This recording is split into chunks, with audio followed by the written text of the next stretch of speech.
there's so many pieces. I mean, when you buy a piece of art, at the time you buy it, you may engage with it in a very different way from which you engaged with it 10 years later.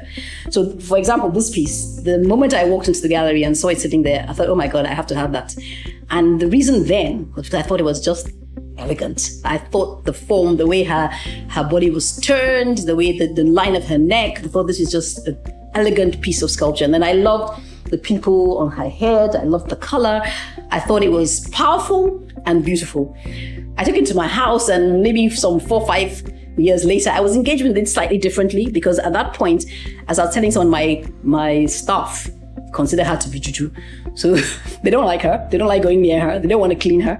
And I constantly find myself having to defend her, against their fronts. And in many ways, I now engage with her in a very different way. I think of her now in the way we think of women a powerful woman who is constantly having to validate herself and that's what she now epitomizes to me. So art is something that's constantly changing. Art is essentially a story. You come to it at the beginning, and it constantly keeps on moving. And as your life moves, and as your engagements move, and as the way you see the world moves, so your engagement with that piece of art keeps developing. And that's one of the beauties of art. It is something that can take you throughout your whole life as you engage with it in different ways, depending on what's going on within you, quite outside of what the artist was trying to create,